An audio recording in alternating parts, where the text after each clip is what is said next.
Board of Education special meeting, workshop, November 20th, 2018 at 6:30 p.m. If you would join me with the Pledge of Allegiance and then a quick moment of silence. I pledge allegiance to the flag of the United States of America and to the republic for which it stands, one nation, under God, indivisible, with liberty and justice for all.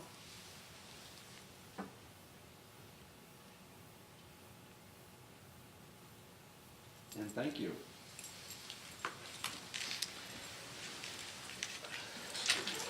Okay, this evening the workshop will be entertaining the district enrollment and staffing. So with that being said.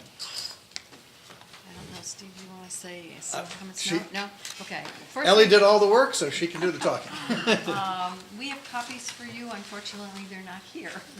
So you don't have copies for us? So we don't have copies for you right now. If you'd like one, we could run it off, but it'll be black and white, and they're coming with Kevin and the little, We'll get it at the end. No, we'll get it. you're okay? Yeah, sure. All right. That's Well, thank you for coming tonight. Last year was the first year that you saw this Right. report. Mr. Smith presented and said that we would do this annually, and so here we are in year 2.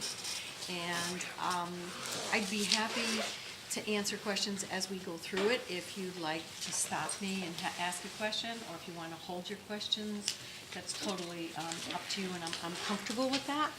If I don't have the answer for you, or Steve and I don't have the answer, then we'll definitely be able to get it for you and make sure you have that.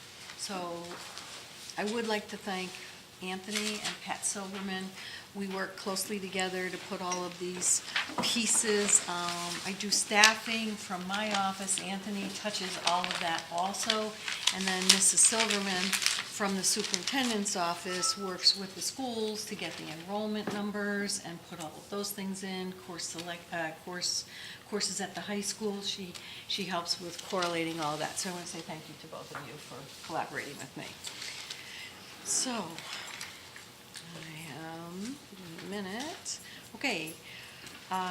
New Milford Public Schools Enrollment and Staffing Report for the board, November 20th, 18. And what you're going to see up here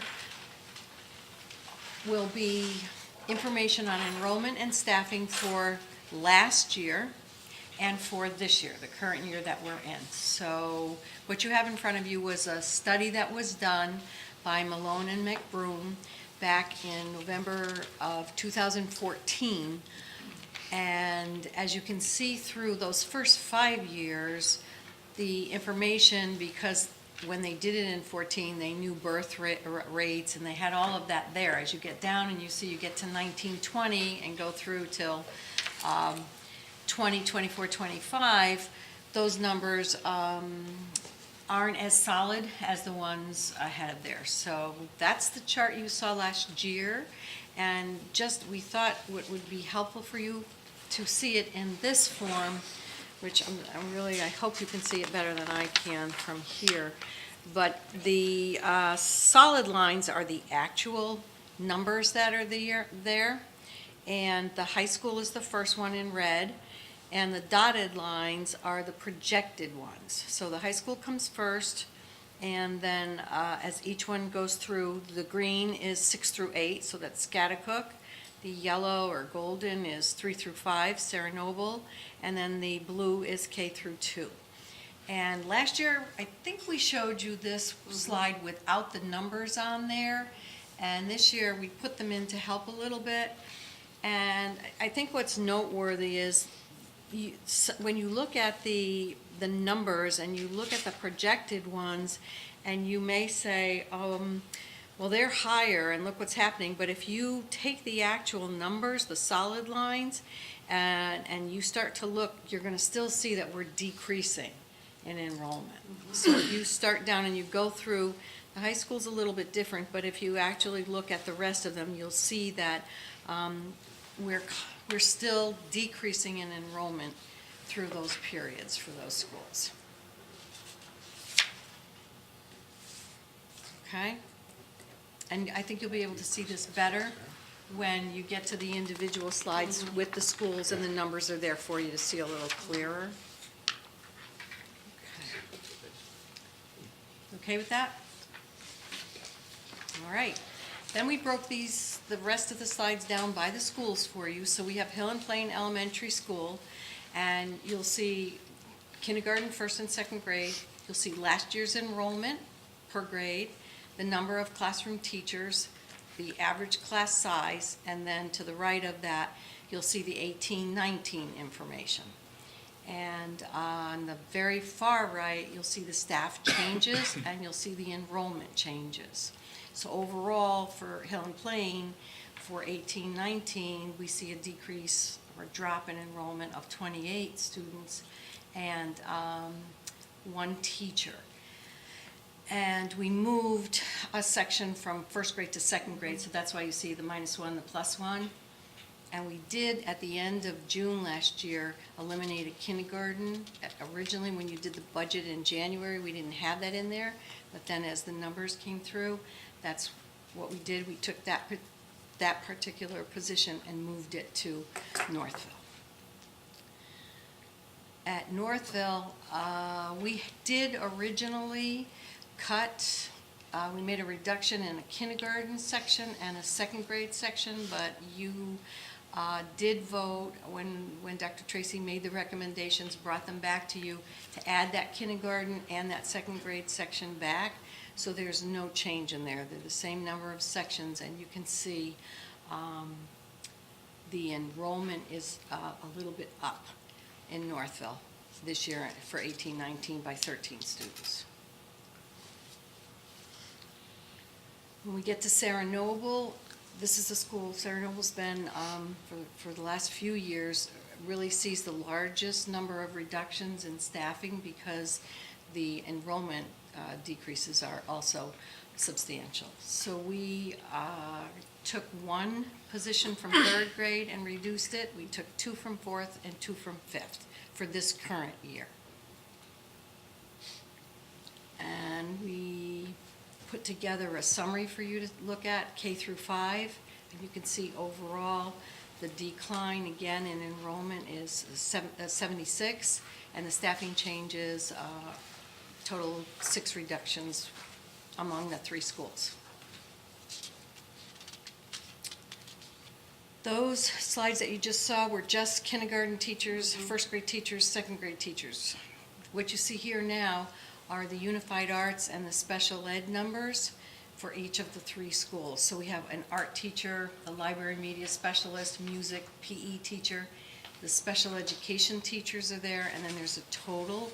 So again, you have the enrollment above before we start. You have 17-18 on the left, and then 18-19, and the change to staff on the right. The sped ed numbers include special education classrooms, but also the Excel classrooms that we have. So that's why that little notation is there on the left of the screen. And those just capture for you for Hill and Plain. Special education, you're going to look and see that's probably the line that changes the most, and that's because we move students around based on the needs of the students. So when you see in Hill and Plain in 17-18, we had 7.75 special ed teachers, and this year we have 5.75. That's just because of the needs and the number of students in the schools. We did, when all was said and done at the end, make a reduction of 1.5 in special education teachers for this year. And one of that 0.5 was at Hill and Plain for an Excel class, and the other one was at the same school, Hill and Plain. We reduced a special education position there. But the rest of the changes, as you see those numbers, they fluctuate based on the needs of the students in the schools. Can I ask a quick question? Mm-hmm. So you see declines in these schools, but these teachers have pretty much gone up with the exception of HPS. Which teachers, Tammy, are you talking about? Well, the total in 17, 18, 11, 25 at NES now are 1175, and then at SNIS of 1775, now we're up to 1890. Right, because of the number of special ed students in those buildings, they change a little bit from year to year, so we redistribute the staffing to accommodate those changes. So it has nothing to do with the overall enrollment. It's more based on where the students are placed. Okay? And I think when you get to the high school, that's a little bit of a different conversation because there was a group of students that went from the middle school to the high school, and you'll see some changes there too. Okay? Then we put it all together for you so you could see everything in the school, including the administrators. So those first two lines represent administration, and then starting with the third line down to the bottom are all of the teachers that are in each of those schools. So those numbers that are totaled on the bottom include the administration. So when you go to look and match numbers up later on, they're going to look a little bit differently when we're telling you the number of teachers in the school, because you have to subtract those administrators from there. So we had no change in administration, and you can see some of the changes again. In general education, they're going to reflect the reductions we made, and then the special ed line, you'll see that change a little bit, and again, that's because we're moving people in addition to the 1.5 reduction we made there. Everywhere else, social workers, when you see all of that, that's a shift in moving someone from one building to another. They may have been part-time last year, and now this year they're full-time. If you look at the coaches, sometimes that, I think one of those lines up there shows you that we moved a coach from one school to another. So you'll see that run through. Is there any reason why the psychology is less in HPS than NES, besides enrollment? I think it's based on enrollment. I think Okay. Mrs. Olson could answer that a little bit in more depth if you'd like us to get you that information, but I do think it's based on the students and what needs they have there Okay. for that type of thing. Thanks. Then we have the non-certified staffing summary for the pre-K through 5 for you. So those are our paraeducators. We did make a reduction in paraeducators from 17-18 to 18-19. We reduced that by 3 positions. And the changes in the numbers there, like you see 17-18 for Hill and Plain, we had 17, and this year we have 14. That's again based on the students and their needs. So we moved paras based on where the student is moving to a different school. You'll see those changes there. Our tutors remained pretty much the same. We changed it a little bit of that. You see that 0.65. You're going to find the other 0.35 of that in the slide for the secondary. And those tutors sometimes are split between 2 schools also. Don't forget that in the secretary line, those are just not secretaries. They include our computer technicians, and they include our library media clerks too. So that's those numbers there. And there was 2 reductions. We had 2 reductions to secretaries, one in the computer tech position and one in the library clerk position. Our nurses remain the same. Custodians, you'll see as we go through to the end, no cut here, but when we get to the secondary, we did make a reduction in custodian maintenance for this year. Food service is pretty constant through each of the schools. When we jump to 6 through 12 certified staffing summary, it's the same format that we used when we gave you the K through 5 summary. So we've got administrators and then everybody else in the building. So when you see your total line, again, if you're looking for total number of teachers, and we do give you that information on another slide, we have to subtract the administrators from those lines. And the same thing is true, other than the reductions that I've gone over for you in K through 5, in 6 through 12, you're going to see a couple of reductions there. We reduced at the high school a math position and a social studies position from last year to this year. And we added a bilingual teacher at Schaghticoke. Yeah, at Schaghticoke. And in the technology, tech ed field, there's a little note there. We currently have 2 tech ed teachers. We do have 3 positions, but we have not filled that one. So that's noted on the left-hand side so that you know that there really is. Try to put, when you put these numbers together for you, try to make that as accurate as we could to date. So the student enrollment numbers are taken from the October 1st reports that are given. And then the staffing, we tried to put in where we knew you had approved places so that you can see those. And you know, I know you know, this changes it could change every day. What I have up here now on Tuesday's I'm gonna have to change again because we just got information about another change that Now someone you have a is. little note next to special ed too, is that because of the? It's the same thing there. We have a .6 position there that has not been filled yet. Okay. And so, that's why it's noted. So it shows 14 staff, but that's exactly the bodies that match up. But you have we room still for have 14.6. We have a .6 we're still trying to fill. Because you're adding a full position from last year? From 13.6, we're moving folks around. We're moving folks around. Okay. We're not adding a position. Okay? And then the non-certified staffing summary, the same explanation for the categories, and you'll see the reduction in custodian maintenance grounds there. And then the others are really, secretaries show the same because the reductions were made at the K through 5 schools. And the paras are moving around with the reduction of 3. Schaghticoke Middle School enrollment and the staffing, this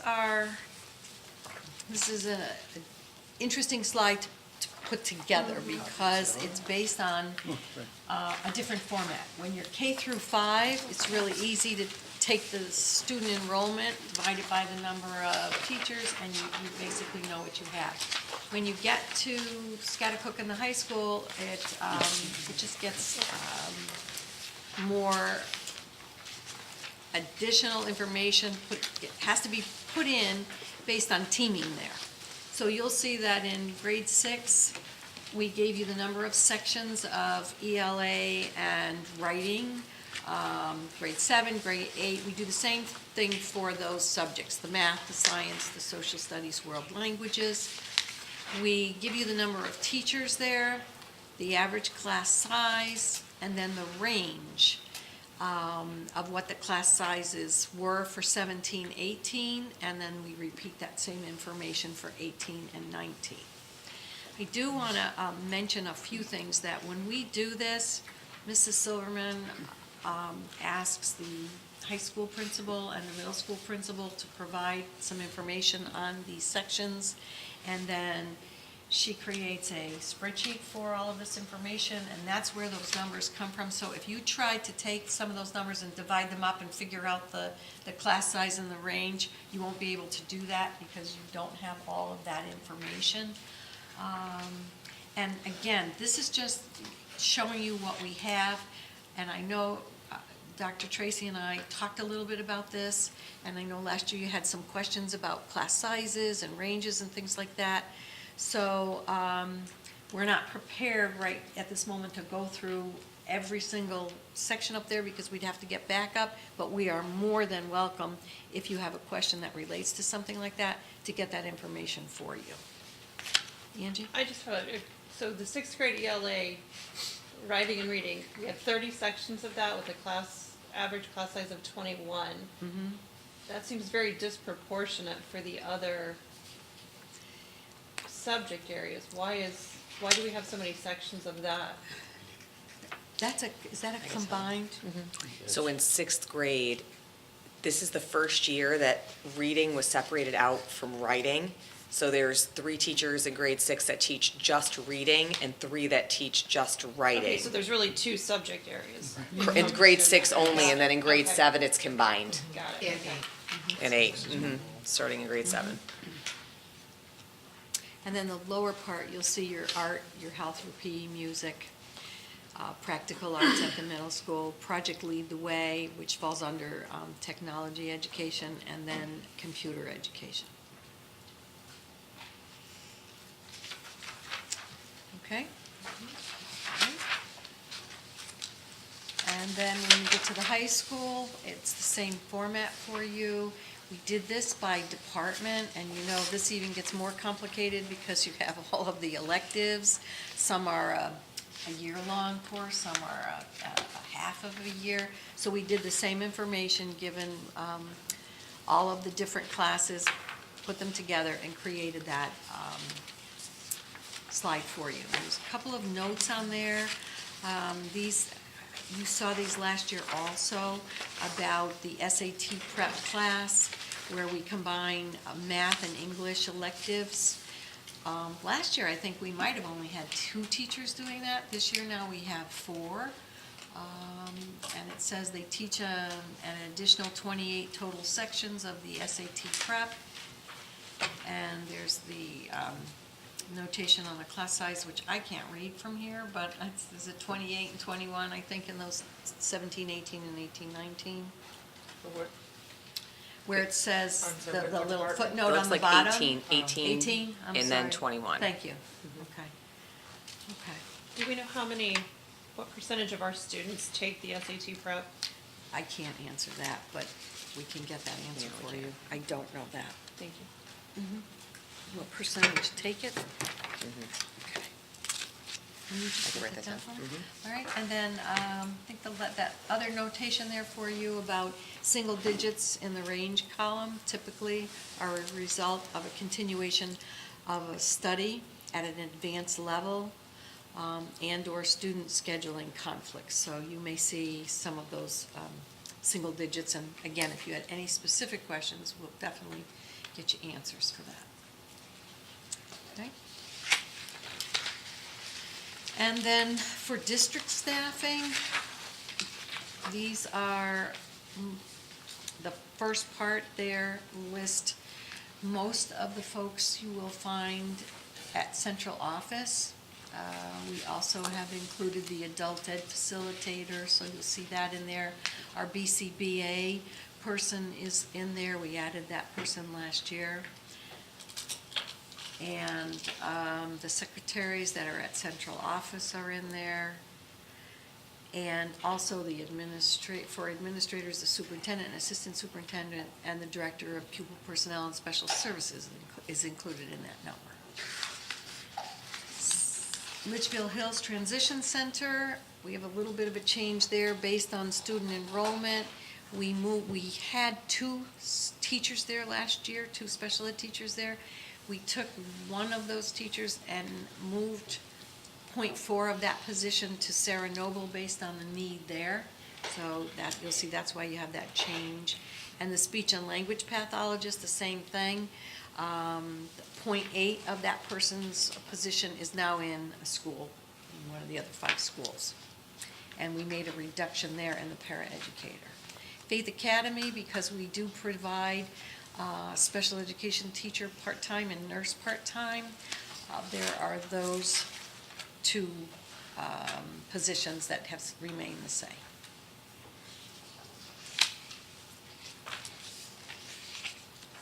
And that's our staffing summary for you on the last page.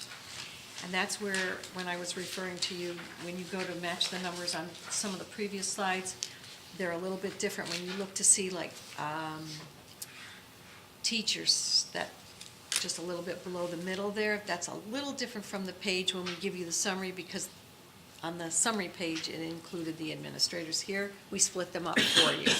So if you can go over to the far right, and you can see the changes that I spoke about before, that we have 1 reduction in custodians, maintenance, and grounds, and 3 in the paras, and 2 in the secretary unit. You can see the number of reductions for certified staff, the teachers, from 17-18 to 18-19. And you can see our totals there from 17-18 to 18-19 for our staffing.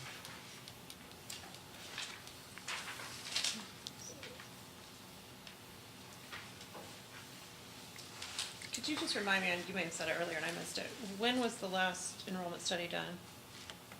2000, is that the Malone and? 2014, November. Yep. First one. There it goes. November 18th, 2014. Okay, thank you. You're So welcome. on this slide, so basically, just a brief overview of the actual enrollment. Clearly, across the schools, I mean, we began this just going back to 2014, because I think going back to 2008, I could be wrong, we were at 5349 or somewhere around there was the highest that we were. It was about 5,300 students going back that, from part of this study, that's not, I wouldn't That's expect you not to on include there, that, but right. it was part of that presentation. I think our highest was about 5,340 or somewhere in that vicinity. We're still declining, but some years perhaps not at the rate than what we predicted. Is that fair to say? Correct. Okay. And again, I think that's just my information from when this presentation by these Sure. folks was done. Those last years from 2019 down, they didn't have Exactly. important information that they could Right. make that prediction. Right. So that's why you see, I think, a little bit of a variance in what you're seeing from the first five. I have a question, I don't know if it can be answered, because I don't know if there's any stats on it, but I look at the enrollment, and I know there's kids that get, that leave for private schools or homeschooling.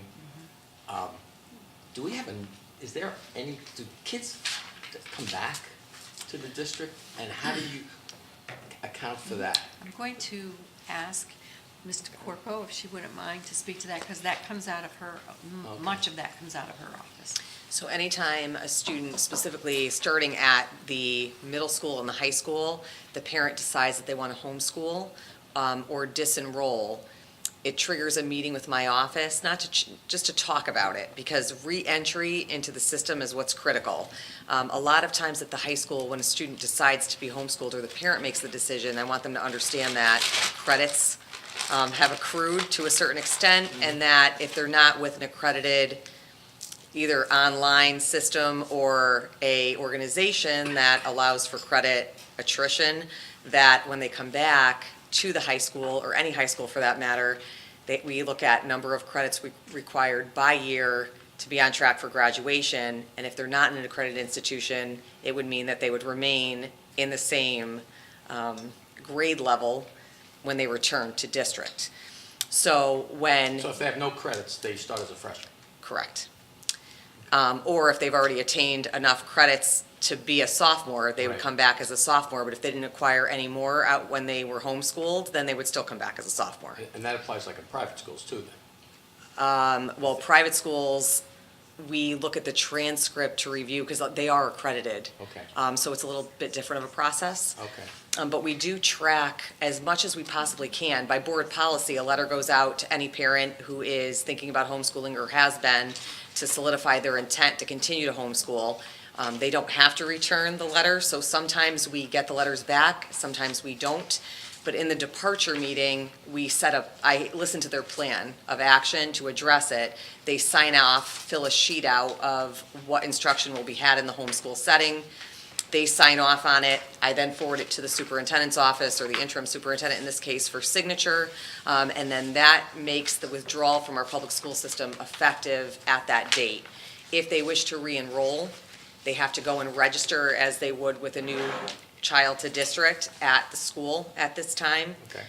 And that's when the courses are set up again in our system. So any homeschool student that has currently been unenrolled and has met with me and has gone through the process is disenrolled and is not a part of this number. Okay. And you asked about, I'm just Not saying, only do you homeschooling, know but there how was many of another- those kids are, just out of curiosity? do I know how many? Yeah. I want to give you the exact number, because it could change from week to week, kids Yeah. coming in I've been asked that and kids question. leaving. That is, how many kids that have been homeschooled, Mm-hmm. in the district? And what would happen if they all came back to our enrollment numbers and our budget? So, if they have it, I'd love to see it. Okay, yeah. If you That'd don't, be- don't worry about it. I don't mind. We do keep track of it Okay. in my office, so I can get you that. So kind of piggybacking on Bill's question, students who never come to school, do we have any way to capture them? So they've never been on our books at all? They were never registered? No, and what makes it difficult is that the homeschooling law in Connecticut says that a child doesn't have to enter kindergarten until age 7. And it's up to the parent to enroll a child beyond age 7 if they choose to enroll them in the public school setting. If they choose not to, and I know the state, there's an organization within the state that reached out to school districts last year looking for information on homeschooling enrollment and also I think they were looking for basically just homeschool enrollment to track the connection between maybe some events that occurred through another state system like DCF and its correlation to maybe a homeschool setting. And I think some of that is to just make sure that kids are receiving adequate education, that they are being schooled, and maybe even to take a second look at how our law reads in Connecticut, because it's very different than some other states. So we have no way of tracking kids who have never been enrolled here. We also don't, as much as we try, as hard as we try to track kids that are being homeschooled, unless the parents explicitly tell us, we wouldn't know that kids are out there in that setting.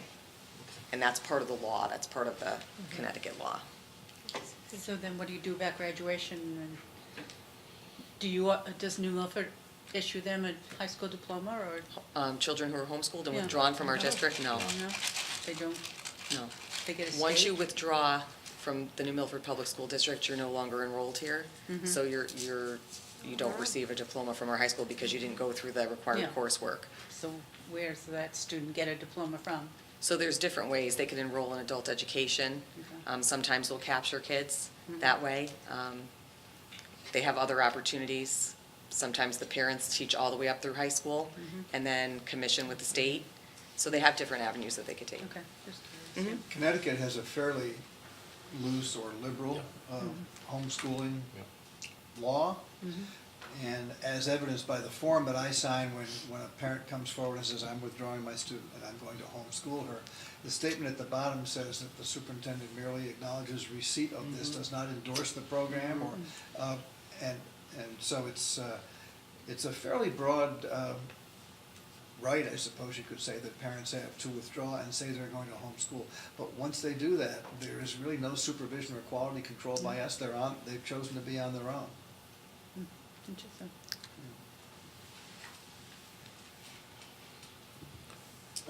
Question here. I have to say, looking at the actuals versus the projections, I'm pretty impressed with how well this cohort survival model kind of built out. And actually, for 4 years out, it's pretty surprising how close it is to the actuals.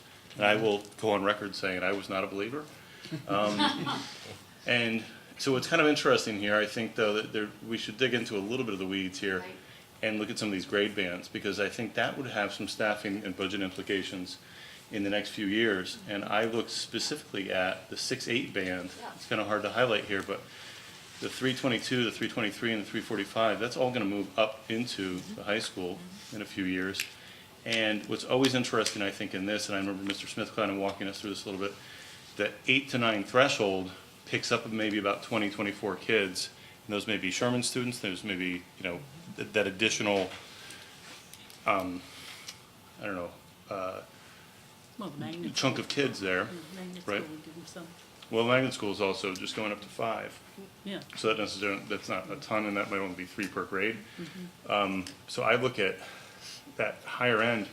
We could actually have a high school right now, or is it 1328? If my numbers are right here, we could actually have 1,400 again back in high school. So I think that actually gives us some pause, just how we're going to staff the high school with that additional bump, because as it moves from the middle school up to the high school, and it's not just 3 classrooms necessarily, right? Because we don't always, that's the easy calculation in K2, maybe, sort of in 3-5, that's an easier calculation, but another 75 students is a lot, because we look at the current graduating class of 287 leaving. But that's an artificially low class, that one. Sure, but once that class vacates, then they're gonna be, filled with, well, it says there, But there's- 367, but that could be upwards of 375 or more, right? So I mean, that's almost 100 kids swing. But 6 through 8 is still on average 20 students. Right, smaller than the current Yeah, classes. so it's- But, Right. no, but that doesn't pick up the Sherman kids too, because, No, I understand Right, that, but right. we also lose some other kids going into high school that opt to go to Yeah. private schools or Canterbury or Immaculate or. sure, sure. So I look at this and I say, I don't think we actually have to revisit this, but maybe, the board does down the road wanna look at, one of the things you don't capture is on the kindergarten end and in pre-K end, you don't see what current births are, right? So we don't know what's coming to us in, 4, 8, 12 years, we don't necessarily have that Those projection. numbers also fluctuate too. They do. Kindergarten is, sometimes we've been That's the caught. volatile one. We're very vulnerable there. Yep. Where you have last minute registrations, or you think that you're getting registrations and they don't come in. Yep. So it is Yeah, interesting. It's not just based on the birth rate, either, it's people Right. moving in and moving out and things like that, which, Right. that's difficult to predict. It is. But I agree with you, JT. I think we ought to do this sooner rather than later. And I say that because I was talking to an immigration lawyer in Danbury the other day. And she was talking how a lot of her more established immigrant families are moving this way. Yeah, So, if that's the case, Sure. we need to prepare for that. yep. Ellie, I have an additional question maybe, on page, I think it's 14 there. I'm just trying to make sense of this. We were really blessed last year to have a really detailed report, and for those data people on the board, that's a lot to dig into, and it's great.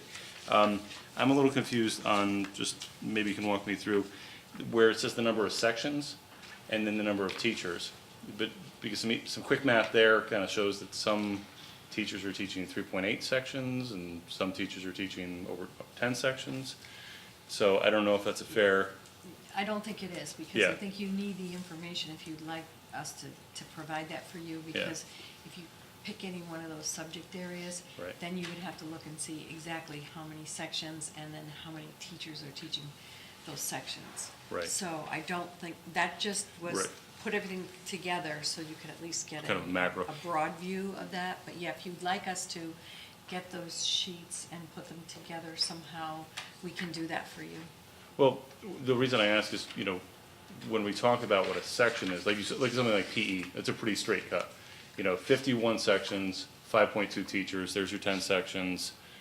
Each teacher is teaching 5 classes per semester. Right. Right, so that's a pretty straightforward, but then you look at some other ones, and, well, do we have combined sections in there? That's a question. And then I look at the range of some of these values, some of the low end, and do we have a threshold? At the high school, do we have a threshold for whether we will run a section or run a course at a too low a section? And, that is frighteningly small with to have sections of 4 and 5.